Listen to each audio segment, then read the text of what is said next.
Sebelum era 2000-an, Timur Leste sempat masuk menjadi salah satu provinsi di Indonesia. Pada awalnya Timur Leste merdeka dari Portugis pada 30 November 1975 dan selang 9 hari kemudian Indonesia era Soeharto menyerang Timur Leste serta menjadikan Timur Leste sebagai provinsi ke-27 NKRI dengan nama Timor Timur.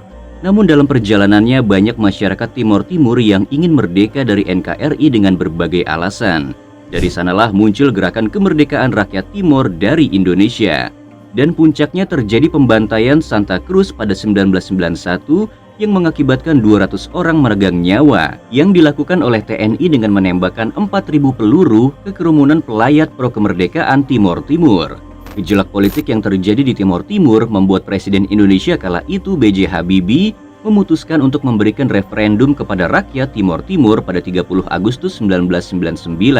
Hasilnya, sebagian besar rakyat Timor Timur memilih untuk keluar dari NKRI dan merdeka secara resmi pada 20 Mei 2002. Kini setelah 21 tahun berlalu, kira-kira seperti apa kemajuan dan infrastruktur Timor Leste yang katanya masih jauh tertinggal? Berikut 7 perbandingan ekonomi, infrastruktur, hingga kemiskinan Indonesia versus Timor Leste. Mari simak videonya.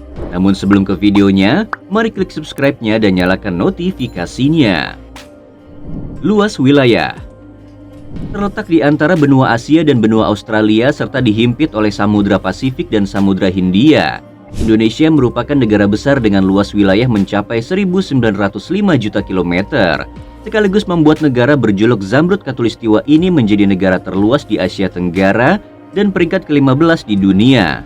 Selain itu, Indonesia juga memiliki 17.001 pulau dan 129 gunung berapi aktif yang membuat Indonesia dianugerahi tanah yang subur dan menjadi rumah bagi ribuan flora yang tersebar di seluruh penjuru negeri.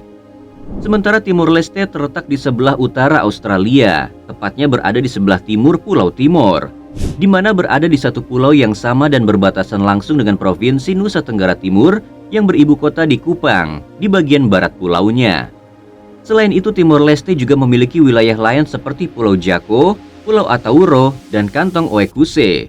Secara keseluruhan, luas wilayah Timor Leste hanyalah 14.874 km persegi atau yang terkecil nomor 9 di Asia Tenggara.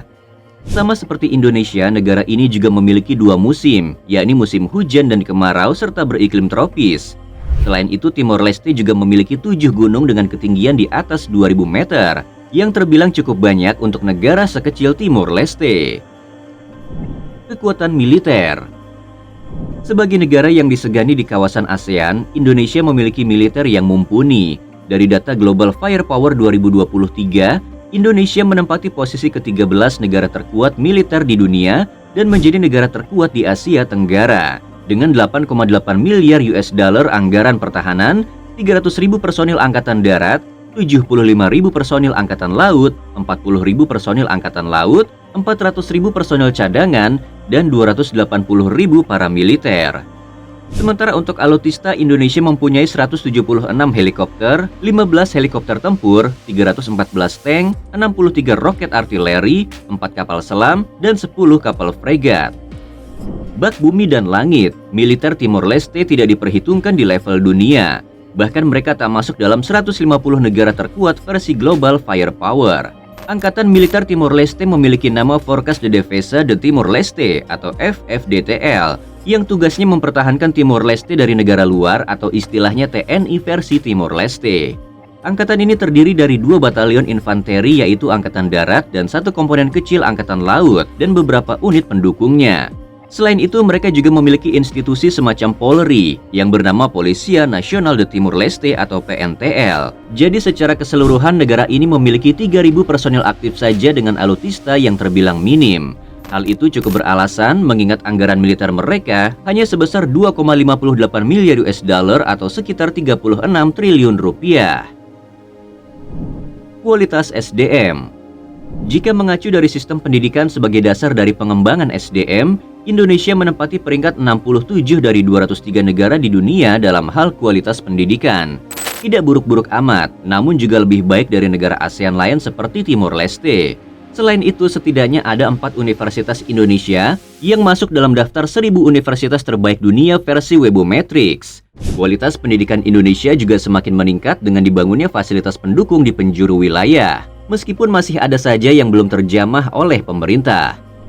Di sisi lain, kualitas pendidikan di Timor Leste masih jauh dari yang diharapkan, karena kurangnya sarana dan prasarana serta kualitas guru yang masih jauh dari standar kompetensi. Bahkan dari data sensus 2022, 36.000 pemuda Timor Leste buta huruf. Sementara di sektor perkuliahan, banyak pemuda Timor Leste yang mengenyam pendidikan di kampus-kampus Indonesia. Setidaknya di tahun ini ada 4.125 mahasiswa Timor Leste yang berkuliah di Indonesia. Hal ini membuktikan bahwa kualitas pendidikan Indonesia masih jauh di atas Timor Leste. Tingkat ekonomi. Digadang-gadang akan menjadi negara ekonomi terbesar keempat di dunia pada 2050 mendatang, Indonesia merupakan negara kaya yang mengandalkan berbagai sektor, di antaranya pertanian, perkebunan, perikanan, pertambangan, jasa, dan manufaktur. Tak heran jika perekonomian Indonesia bisa meningkat dari tahun ke tahun. Buktinya di tahun 2022 lalu, PDB Indonesia mencapai 1,29 triliun US dollar atau sekitar 19.588,4 triliun rupiah dengan PDB per kapita sebesar 4.783,9 US dollar atau 71,0 juta rupiah. Satu hal yang membanggakan, Indonesia merupakan satu-satunya negara ASEAN yang mampu masuk di jajaran elit negara dengan ekonomi terbesar G20 sejak tahun 1999 silam. Sementara di tahun 1999 Timor Leste belum berdiri. Tak ayal jika perekonomian mereka masih berada dalam tingkat negara dengan pendapatan terendah, alias jajaran negara termiskin di dunia, di mana di tahun 2022 mereka memiliki PDB sebesar 4,5 miliar US dollar dan PDB per kapita 2.358,4 US dollar. Sementara untuk sektor ekonomi, negara yang beribu kota di Dili itu bergantung pada sektor minyak, pertanian, dan peternakan. Mirisnya sampai saat ini Timor Leste masih bergantung ke Indonesia, terutama dengan bahan pangan Indonesia seperti Indomie, gula, beras, dan sebagainya. Transportasi. Makin kesini transportasi Indonesia semakin maju. Salah satu buktinya, Indonesia berhasil merealisasikan mega proyek kereta cepat Jakarta-Bandung yang akan beroperasi secara komersial pada 1 Oktober 2023 nanti. Kereta yang bisa melaju hingga 351 km per jam ini bisa memangkas waktu tempuh Jakarta-Bandung dari stasiun Halim Jakarta Timur ke stasiun Padalarang Bandung dalam waktu 26-45 menit saja. Pencapaian yang terbilang membanggakan, pasalnya menjadikan Indonesia sebagai negara ASEAN pertama yang memiliki kereta cepat. Sementara Timor Leste tidak memiliki kereta api, mereka hanya menggunakan bus atau angkot sebagai transportasi massal yang murah. Walaupun demikian, beberapa tahun lalu muncul kabar pembangunan jalur kereta api Kupang Timor Leste yang digagas oleh Gubernur NTT Victor Bungtilu Laiskodat. Ia merasa transportasi bus yang selama ini menghubungkan kedua negara masih kurang efektif. Selain itu, pemerintah NTT sebenarnya sudah melakukan studi kelayakan pada 2021 lalu, namun terhenti karena pandemi COVID-19. Infrastruktur ibu kota. Jakarta dan Dili merupakan ibu kota Indonesia dan Timor Leste. Jakarta memiliki 10,6 juta penduduk, sementara Dili memiliki 222.000 penduduk. Walaupun berstatus kota utama, namun wajah Jakarta sangat bertolak belakang dengan Dili. Dimulai dari yang pertama, Jakarta memiliki lebih dari 160 gedung pencakar langit dan menempati urutan ke-13 kota dengan gedung pencakar langit terbanyak di dunia, di mana gedung tertingginya ialah Autograph Tower yang memiliki tinggi 382 meter. Selain itu, kualitas hidup di Jakarta berada di angka 65, sementara Dili hanya berada di angka 34.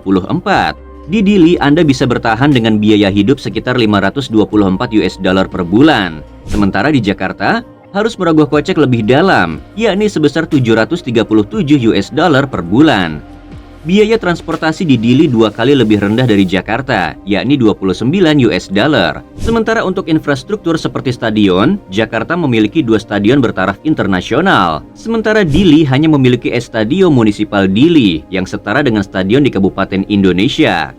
Secara keseluruhan, Jakarta menempati urutan 4.414 kota layak huni dunia, sementara Dili jauh di bawahnya, yakni berada di posisi 8.064. Pengaruh di dunia. Di kancah perpolitikan dunia, nama Indonesia sudah gaung sejak era presiden pertama. Saat itu Presiden Soekarno dan Indonesia menjadi salah satu dari 5 negara penggagas gerakan non-blok yang terbentuk setelah Perang Dunia Kedua, atau tepatnya pada tahun 1961. Tak hanya itu, Indonesia juga merupakan pendiri dari ASEAN pada 1967 bersama Filipina, Thailand, Malaysia, dan Singapura. Sementara Timor Leste baru masuk secara prinsip di ASEAN pada 11 November 2022. Perjalanan Timor Leste menjadi anggota ASEAN bukan hal yang mudah. Pasalnya beberapa pihak seperti Singapura awalnya menolak karena menganggap Timor Leste masih kurang kuat dalam hal ekonomi yang berpotensi menjadi beban bagi ASEAN. Berbeda dengan Indonesia, sebagai pemimpin ASEAN dan negara yang pernah dihianati oleh Timor Leste, Indonesia justru merupakan negara yang paling mendukung dan berjasa dalam masuknya Timor Leste.